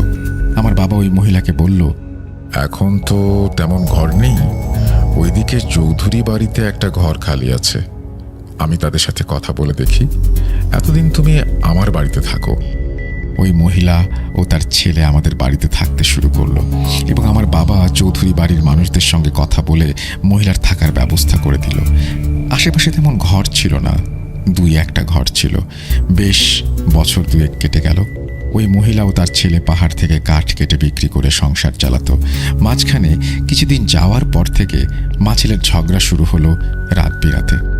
একটা সময় কিছুদিন পর ছেলেটা বসন্ত রোগে আক্রান্ত হয়। আশেপাশে যারা আছে তারা দেখে ছেলেটার বসন্ত রোগ হয়েছে। একদিন আমার বাবা ফজরের নামাজ পড়তে যায়, এবং সেখানে ওই বাড়ির মহিলার আশেপাশের লোকজন বলে গতরাত্রে ওই মহিলা নাকি অনেক কান্নাকাটি করেছে আর ঝগড়া করেছে। নামাজ শেষ করে সবাই সিদ্ধান্ত নিল মহিলার বাড়িতে যাবে সকাল সকাল। সবাই গেল ওই বাড়িতে।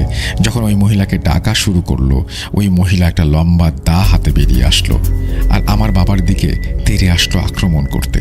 সবাই ওই মহিলাকে থামিয়ে বলল, কি হয়েছে তোমার, এরকম করছো কেন?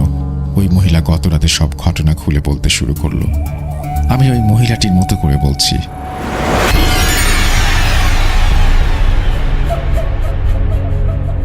আপনারা সবাই জানেন আমার ছেলেটা অনেক দিন ধরে বসন্ত রোগে আক্রান্ত। সে গত রাতে মারা গেছে। রাত বেশি হওয়ায় কাউকে ডাকতে পারিনি এবং আমি অনেক কান্নাকাটি করছিলাম। মধ্যরাতে দেখি সর্দার সাহেব আমার বাসায় আসছে এবং দরজা খুলতে বলছে। এসে বলতে শুরু করলো, তোমার ছেলের মৃত্যুর খবর পেয়ে এসেছি। আমার মাথায় তখন আর কোনো কিছু কাজ করছিল না, তাই ওনাকে ঘরে আসতে দিলাম। কিছু সময় কেটে যাবার পর উনি বলতে লাগলো, রাত অনেক হয়েছে, কালকে তোমার ছেলের দাফন কাফন করতে হবে, অনেক কাজ বাকি আছে। তার চেয়ে বরং আমি লাশের পাশে থাকি, তুমি একটু বিশ্রাম করো। আমি বললাম, না সমস্যা নেই, আমি আছি, কালকে সকালে সকালে অনেক কাজ, তুমি একটু বিশ্রাম করো। উনি জোরাজুরি করতে লাগলেন। আমি অন্য রুমে গিয়ে শুয়ে পড়লাম সেই জোরাজুরির কারণেই। অনেক চেষ্টা করেও ঘুমাতে পারিনি একটুও। কিছুক্ষণ পর খেয়াল করলাম উনি এদিক সেদিক করছেন। আরও কিছু সময় কেটে যাওয়ার পর দেখি উনি আমার দিকে আসছেন এবং আমি ঘুমিয়ে গেছি কিনা সেটা দেখছেন। আমি ঘুমের ভান করে থাকলাম। দেখছি উনি কিচেনের দিকে যাচ্ছেন। আমি ওনার পেছন পেছন গেলাম যাতে উনি বুঝতে না পারেন। দেখি উনি কিচেনে কি যেন খোঁজাখুঁজি করছেন। দেখি হাতে লবণ নিয়ে আসছেন। আমি আবার শুয়ে পড়লাম। লবণগুলো নিয়ে আমার ছেলের পাশে বসলো। আমার বুঝতে বাকি রইল না এটা কি ছিল, তাই কিচেন থেকে বড় দা নিয়ে আসলাম। এক পাশে দেখতে লাগলাম উনি কি করে। আমার ছেলের গায়ে আঘাত করতে শুরু করলো এবং আমার ছেলের গা থেকে মাংস খেতে শুরু করলো। আমি দা নিয়ে ওনার দিকে তেড়ে আসলাম, ওনাকে আঘাত করলাম। আঘাত করার সাথে সাথে দেখি উনি একটা ভয়ঙ্কর রূপ ধারণ করলো। ভয়ঙ্কর লোমে ভরা তার শরীর। এত ভয়ঙ্কর চেহারা আমি জীবনে কখনো দেখিনি। তা সে আমাকে হামলা করতে চেষ্টা করছে। ওনাকে দা দিয়ে আমি আঘাত করছি, সঙ্গে সঙ্গে দরজা খুলে বের হয়ে যাই এবং খুব ভয়ঙ্করভাবে চিৎকার করতে থাকি। ওনার সাথে যুদ্ধ করতে করতে কখন যে ফজরের আজান দিয়ে দিয়েছে আমি জানি না। দেখি হঠাৎ সব চুপ হয়ে গেছে। আমার তান্ত্রিক বিদ্যা জানা ছিল, তাই আমাদের কিছু করতে পারেনি। একটা ব্যাপার, সকালে সে লাশটাকে দাফন করে ফেললো। এরপরে মহিলা কোথায় গেছে কেউ দেখেনি। এরপর প্রায় 10 বছর পরে সেই চৌধুরী বাড়িতে একটা বিবাহ অনুষ্ঠান হয়েছে। সবার মতো আমরাও বিবাহতে গিয়েছিলাম। মেহেদি রাতে অনেক ধুমধাম করে আয়োজন চলছিল। মধ্যরাত্রে আমি একটু ঘুমিয়ে গিয়েছিলাম। যখন ঘুম ভাঙে দেখি সবাই আমাকে রেখে চলে গেছে। আমি দেখছিলাম আমার বাড়ির আশেপাশের কেউ আছে কিনা। দেখি কেউ নেই, তাই একা যাওয়ার সিদ্ধান্ত নিলাম। সবাই আমাকে রাতে যেতে বারণ করছিল। আমি কারো কথা না শুনে যেতে শুরু করলাম। মনে মনে ভাবলাম 5 মিনিটের রাস্তা, এমন কি আর হবে। বিবাহ বাড়িতে তো মাইকের আওয়াজ ছিল, তাই ভয় করছিল না। আমি যখন হাঁটা শুরু করলাম, কিছু দূর যাওয়ার পরে দেখি আমার পেছন পেছন কেউ আসছে। পেছনে ফিরে দেখি কেউ নেই। আমি আবার হাঁটতে শুরু করলাম। এবার আওয়াজ হচ্ছে কোথাও থেকে। এবার পেছনে ফিরে যা দেখি তা দেখার জন্য আমি মোটেও প্রস্তুত ছিলাম না। দেখি 2টা রাজহাঁস আমাকে পেছন থেকে তাড়া করছে। আমিও দৌড়াতে শুরু করলাম এবং চিৎকার করতে শুরু করলাম। দৌড়াতে দৌড়াতে বাড়ির উঠোনের সামনে এসে জ্ঞান হারালাম। যখন জ্ঞান ফেরে তখন দেখি আমি বাড়িতে শুয়ে আছি আর সকাল হয়ে গেছে। আমার মা জিজ্ঞেস করলো কি হয়েছে কালকে। আমি রাতের সব ঘটনা খুলে বললাম। আমার মা রাতে না ফেরাতে খুব চিন্তা করছিল আর ঘুম আসছিল না তার। আমার চিৎকার শুনে আমার বাবা বের হলো বাসা থেকে এবং আমাকে দেখতে পায় সে। পরে একটা হুজুরের কাছে আমাকে নিয়ে যাওয়া হয়। হুজুর ঝাড়ফুঁক করে বলে খুব খারাপ একটা জিন নাকি আমার পেছনে নিয়েছিল। আমার মা বাবা বাইরে যাওয়াতে কিছু করতে পারেনি। এরপর আর কোনো সমস্যা হয়নি। এই বলে আমার মায়ের ঘটনা শেষ করলো। যদি এই ঘটনাটি সিলেক্ট করেন, শেয়ার করার অনুরোধ রইল। পরিশেষে রাসেল ভাইকে বলতে চাই, এরকম আরও অনেক ঘটনা আছে, আস্তে আস্তে সব ঘটনা জানাবো। এখানে একটা জিনিস আমি বলতে চাই, কতগুলো কোয়েশ্চেন আমার আছে। আপনার চৌধুরী বাড়িতে গিয়েছিলেন যিনি, যার রূপ ধরে মানে একজন অশরীরী এসেছিল আর কি লাশ খাওয়ার জন্য। তারপরে ব্যাপারটা কি ঘটলো, তিনি যে দা নিয়ে তেড়ে আসলেন, এটা কে ছিল আসলে সেটা কি জানা গিয়েছিল? সেকেন্ড কথা হচ্ছে, আপনার সাথে যে ঘটনাটি ঘটেছে এই ঘটনার সাথে প্রথম ঘটনাটির সংযোগ কোথায়? যদি তা পারেন দয়া করে জানাবেন। আমাদের ইমেল অ্যাড্রেস russell.booth.com@gmail.com। আপনার উত্তরের অপেক্ষায় থাকলাম। আমরা চলে যাব আমাদের পরবর্তী ঘটনায়। Welcome back. আপনাদের সবাইকে অনেক অনেক ধন্যবাদ এতক্ষণ পর্যন্ত আমাদের সাথে থাকার জন্য। অনেক অনেক শুভকামনা রইল। সব সময় এই ইউটিউব চ্যানেলটি সম্পর্কে আপডেট পেতে আমাদের ইউটিউব চ্যানেলটিকে সাবস্ক্রাইব করুন। আশা করছি আমরা একসাথে অনেকটা পথ হাঁটব। আজকের মতো এখানেই বিদায় নিচ্ছি। সবাই ভালো থাকুন, সুস্থ থাকুন, মোস্ট ইম্পর্ট্যান্টলি ভূত.com-এর সাথে থাকুন। আল্লাহ হাফেজ।